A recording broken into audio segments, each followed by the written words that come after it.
Hey everybody, welcome back to Tim Travels. I'm your Terry. Don't worry, we'll cut that out. Welcome back to Tim Travels. I'm your host, Terry. I'm just your Terry too. What's up, BB? Yeah, I know I messed that up. Hey, so today's October 4th. I hadn't done any history in a while, but man, you know, just a history-making week, right? Today's Wednesday. Yeah, so on Sunday, President Carter turned 99 years old. And even though he and his wife, Rosalind, are in hospice, which doesn't necessarily mean his death is imminent, it just means that he doesn't want to have life-prolonging medical attention.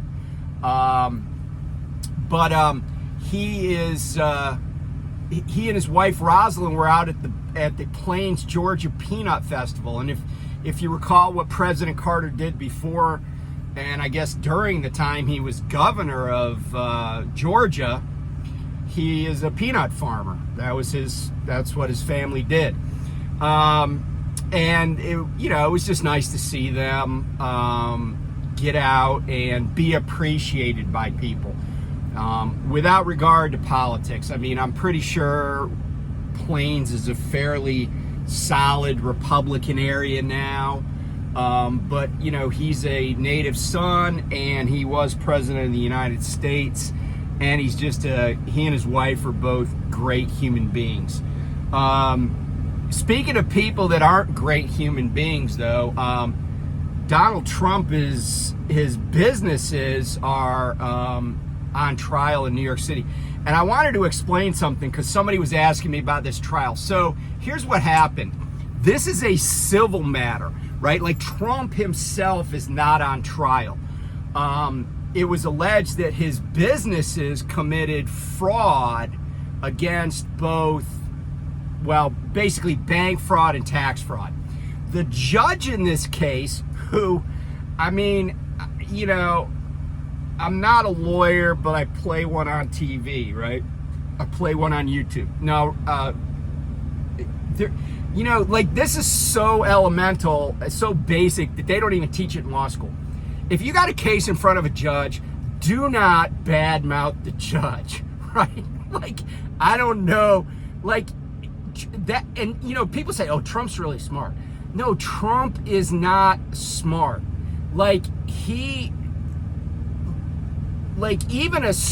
Even a person who is a monumental jackass narcissist, I don't know, pick somebody else, almost anybody else. They know, don't badmouth the judge in your case, because just because you badmouth them doesn't mean they're going to have to get recused, or they're going to recuse themselves because they're like, no, I'm angry at the defendant, or I'm the defendant's companies. But here's what's happened. So this is what we would call the posture of the case. The posture of the case now is that the trial that's being held in New York is not as to the issue of whether or not Donald Trump's companies committed fraud. Okay, that's the liability part of it. That has already been adjudicated by the judge and I think it was based on a motion for summary judgment. And what a motion for summary judgment means is that there's no dispute of the material facts of the case.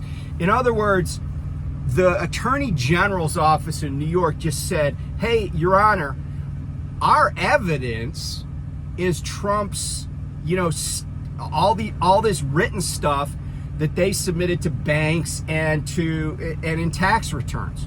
You take a look at this. We think, because we're not disputing what Trump's organizations submitted, and they can't because they signed off on it. In fact, Donald Trump himself signed off on it.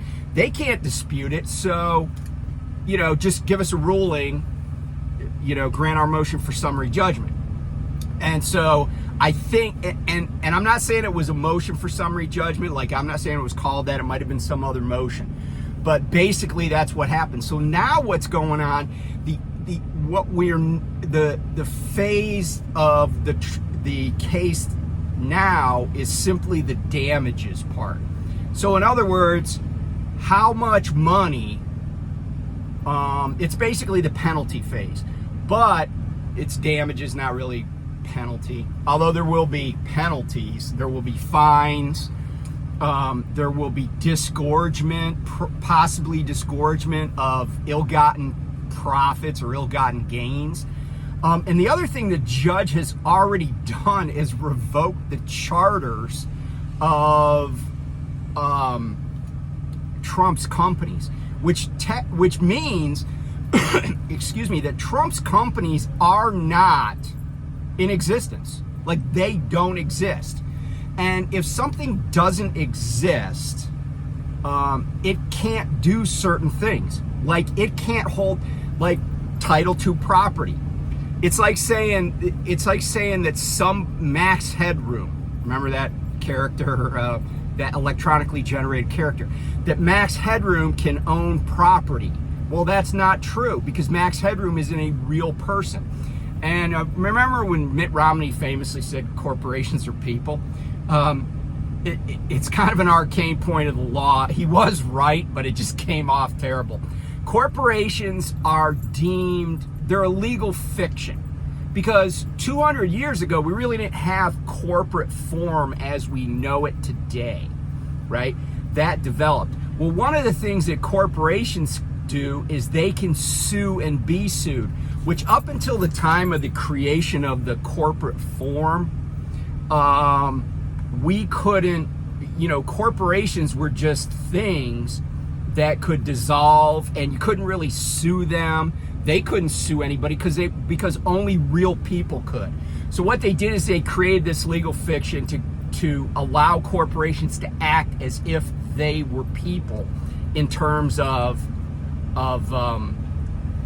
court actions. The other thing that creating corporations did, which favors the people that own corporations, is it created this wall between a corporation and the people that own it, right? We've heard of limited liability companies, right? Well, all corporate forms are of some limited liability, right? So a C Corp has limited liability. In other words, here's an example. I own stock in Union Pacific Corporation.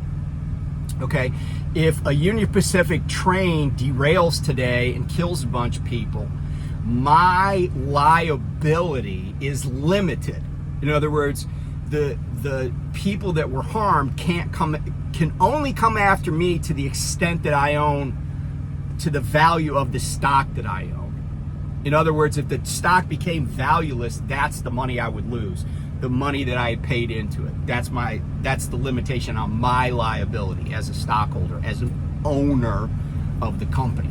So anyway, getting back to Trump, he's done. It's just going to be a question of, and by the way, I believe a receiver has already been appointed. And here's the other thing, Trump used to brag about, doing a bankruptcy when he had the Trump Taj Mahal down in Atlantic City. Oh, it was a smart move. And I mean, I don't necessarily disagree with that, right? Companies file bankruptcy all the time to protect themselves. But here's the deal. There are two things, well, there are more than two things, but really there are two claims against an individual or a company that cannot be really readily discharged in bankruptcy, right? And I say readily, meaning there's exceptions to all sorts of rules. But the two of the things that are germane here are, you cannot discharge fraudulent claims that result from fraud, and you can't discharge claims made by a taxing authority. So, all the back taxes that Trump owes, he couldn't, well, and by the way, here's the other twist, right? If the entity doesn't exist, if it no longer has a charter, it can't file bankruptcy either. But that's even That's even earlier. That's like the threshold issue. But even if they were to get their charters reinstated, which is I guess is possible, it would depend on what, because he's already appealed. I just saw a headline that he has appealed that decision.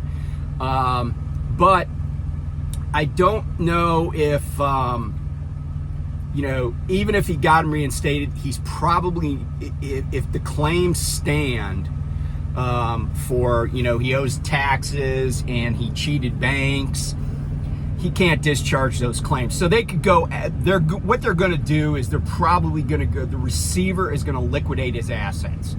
You're going to see some TV newsworthy scene of the word Trump being knocked off all sorts of buildings because he doesn't own them anymore. Okay, so that's kind of historic. I mean, the guy's already been indicted 4 times, impeached twice. That's all historic. So history again. Kevin McCarthy found out the hard way not to negotiate with terrorists. You remember when Speaker of the House Kevin McCarthy was elected to that position, he was, it took like 14 votes. Now I may be off a little bit, but I'm not exaggerating that much. It was like at least a dozen votes to get him elected, which in and of itself is very, very rare, right? There's usually already consensus. But anyway, so he had to make all these backroom deals with these, psycho Republicans like Matt Gaetz, whatever his name is, the dude from Florida, and Jim Jordan and a few of the other like just crazy Congress people.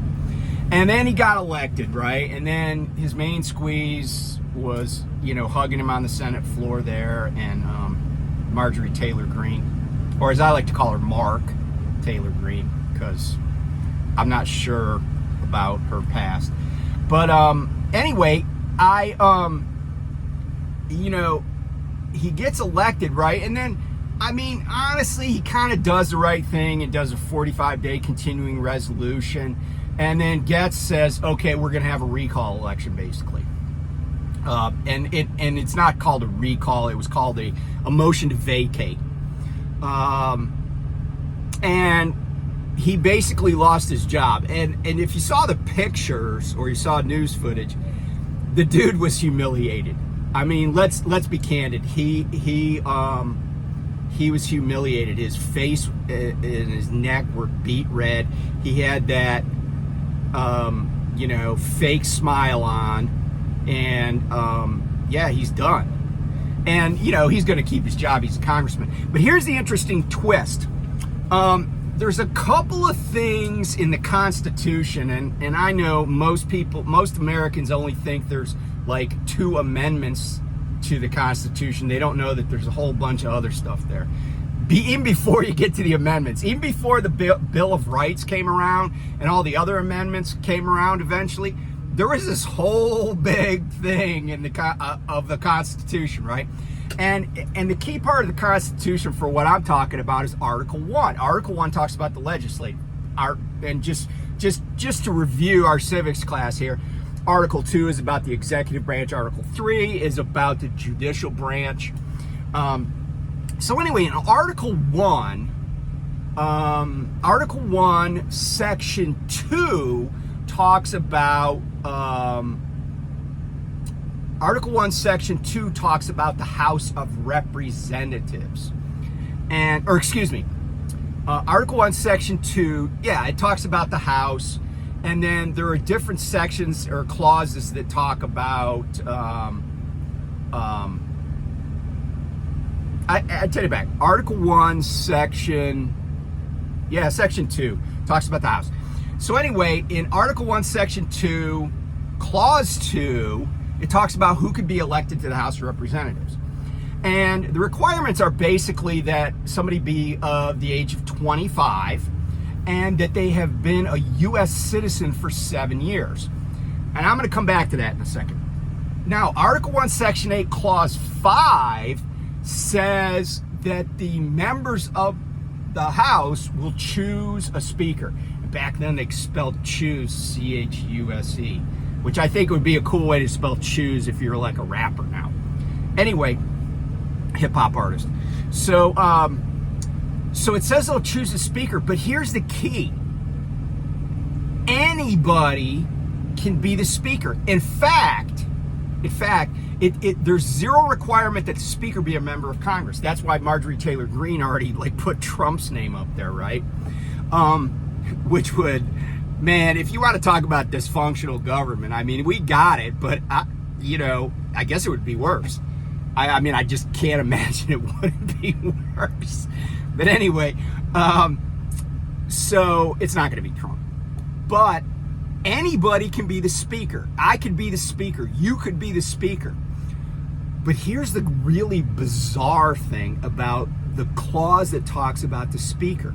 Since the speaker doesn't have to be a member, the speaker, at least in my reading, doesn't have to meet the requirements of membership. In other words, we could have a speaker that's like a 20-year-old, immigrant person with a green. They need a green card because it is a job and it's a paying position. But like you could have like this 20-year-old immigrant who is working at McDonald's today with a green card. They could be elected Speaker of the House. It's kind of like every Catholic male is eligible to be the Pope, right?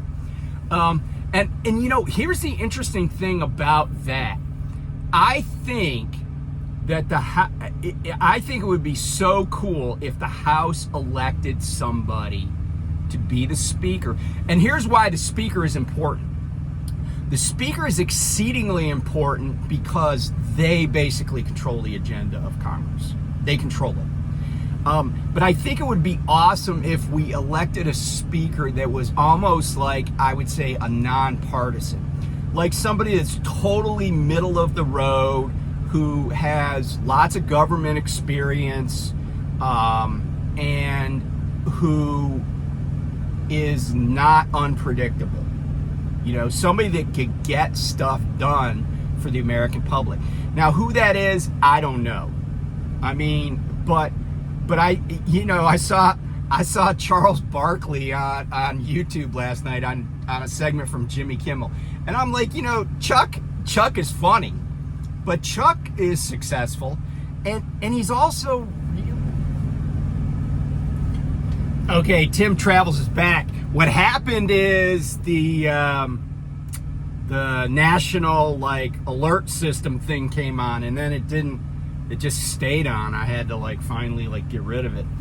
So as I was saying, Charles Barkley, right? He's funny, successful, but he's also a very contemplative guy. He thinks about a lot of stuff, and he's quite articulate, and he's also, he's a big dude, right? So he's a commanding presence. I think it would be nice if a lot of these pinheads in Congress, on both sides of the aisle, if they were just physically afraid that this dude was going to punch him in the face. And if he was like, look, we're just going to come up with some compromise, and if not, I'm just going to whoop some asses, right? And Chuck, Chuck's a senior statesman, man. He's 60 years old now.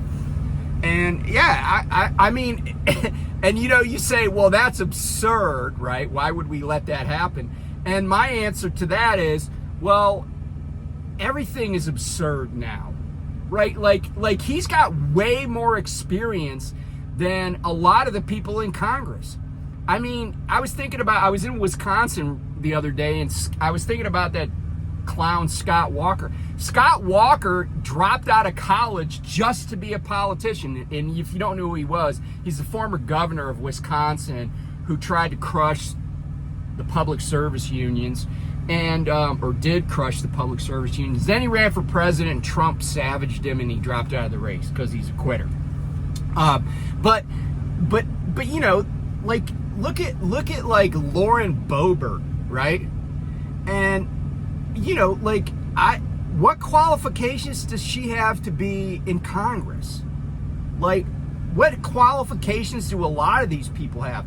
And you know, the answer, right, because we go back to the Article 1 of the Constitution, the answer is you really don't need any, which then makes my point exactly, right? Why can't we have, you know, like, I feel like there's some housewife from like Sandusky, Ohio, that could go down there, and some woman who has like a bunch of boys, right? Like some woman that has like 4 sons and 1 daughter, and she could just go down to Washington, forget about what her party affiliation is, and go, man, I'm gonna fix this, because she's a mom, she's a housewife, she ran the PTA, she sold, you know, Girl Scout cookies. She went to 472 football games over a 10-year period, starting in elementary school for all her boys. I feel like she could go down there and just be like, all right, you listen to me, you frickin' punk, and just get something done, right? Like let somebody's mom run the place. Speaking of somebody's mom, so there's this guy named Patrick Henry, not that Patrick Henry. This guy's not really a patriot. But this guy's also from North Carolina. He's not a true Patrick Henry, because that guy would be from Virginia. But anyway, he was appointed the temporary speaker, right? And you know what his first official act was? Mind you, Congress, right? The American government, a huge portion of the American government is in total disarray. And you know what his first official act was as temporary speaker? To tell Nancy Pelosi that she was kicked out of one of her offices. And you know, Pelosi, because Pelosi she's got mad skills. She's out in California for Senator Feinstein's funeral. She escorted Senator Feinstein's body back to California. And they're both San Franciscans. And so she's like, hey, I'm here at the funeral, and I won't have a chance to get stuff out of my office. But it's like, is that all you got to do, right? Like I don't know what, I mean, I guess you could be more petty, but I'm not sure how. And regardless of what you think about Nancy Pelosi, right? Like Nancy Pelosi, she let Dennis Hastert, yeah, that guy, the child molester, she let him, because he's a Republican, when she became speaker, she let him keep a suite at the Capitol. You know? And so this has been a tradition that the former speaker, like, people basically get offices. Like, it's like Obama has an office, Clinton has an office, George W. Bush has an office that are provided by the government. Now, they're not all in the same building. You know, it's not like we have the ex-president's office building, but they all get money, stipends from the taxpayers to maintain an office as a former president. And it you know, so anyway, it's just more nonsense. So, oh, sorry, is it because that cord was on your seat and you're just upset about that part? So I've been running a lot at night. I've been on the night train, and you know, Lyle was talking about this the other day or yesterday in a video, and how he was just tired out. And I dropped a load yesterday morning here in Indiana, and I came over to the Loves here in Whitestown, and the Loves is 6 miles from where I dropped. And then almost immediately I had this new load on me that I would have had to go get immediately after my 10-hour break. And it was 3 stops successively west to east across Ohio. And I just knew the first stop was going to be a debacle, because it was going to be at Meyer and Tip City. And I'm like, and then I only had like 12 hours to make 3 stops, with the last one being in Youngstown, which of course is almost to Pennsylvania. Not that Ohio's a huge state, but I was like, you know what? I sent a message, because my fleet manager was off last week. I sent a message to him and I said, hey, I just want to be off till tomorrow morning. And then for some reason he put my availability for tomorrow morning, and I didn't realize it until I was kind of sleeping in this morning. I was like, wait a minute, that's not today, that's tomorrow. So I sent him a message. I got a load to pick up at the same place I dropped off. It's a one-stop load over in Pennsylvania. But here's the thing, that load that I rejected basically yesterday, that's the third load that I've rejected in the past week. And each time that I rejected a load, because last week it was like the substitute teacher was in, but each time I've rejected a load, I've actually gotten a better load out of the deal. So, you know, I've in fact 3 loads in a week, rejecting 3 loads in a week or whatever it's been, 10 days. That's pretty anomalous for me. I can't recall. I just don't reject a lot of loads. I don't reject a lot of loads at all, and I never have. But you know, the first load I rejected was a load going down to Dallas, and I don't go to Texas. I'll pass through Texas, but I don't want to deliver in Texas, and it didn't pay that well. And I don't like running Texas anyway. And then the next load was going down to Murray, Kentucky. And I was like, I don't want to go to Murray, Kentucky. I don't have a problem with Kentucky per se. I just didn't want to go to Murray, Kentucky. It was like, I don't want to do it. And and again, then they gave me a different load and it paid better. And then that load yesterday, it wasn't so much again, I didn't reject these loads because of the pay. It just so happened that I got better pay. But I did, I'm starting my truck up here because it's getting warm up in here. I don't know why. I got nothing. I got low air pressure. I saw my seat going down. But anyway, I don't know. You know, I don't reject loads because of money. I reject loads because the vast majority of the time, I just don't want to go to the place that the load is going, or I don't feel like I can get it done on time. And I won't sign up for a service failure. I might have a service failure, but I won't do it on, you know, I won't sign up to fail. So, yeah, so I just was worn out. And so I was like, you know what? I got 4 loads this week. I got around $6,000 in revenue for the week. I'm just gonna take, you know, 24 hours off. So I got a load. I'm gonna go get it in a little bit. It's got to be in Denver, PA tomorrow at 1100. I might wait a little bit longer to go get it, and then I'll run it overnight, I guess. I'll probably have to split my clock. And then I'm gonna be home in like 7, I guess 7 and a wake up, or 8 and a wake up, we'll just see. But next week, late next week, I'll be home, and I'm probably gonna stay home for 10 days, and then we'll be back on the road. So anyway, thanks for watching. You know, you're witnessing history. You're witnessing history. So anyway, I'll talk to you guys later. Bye.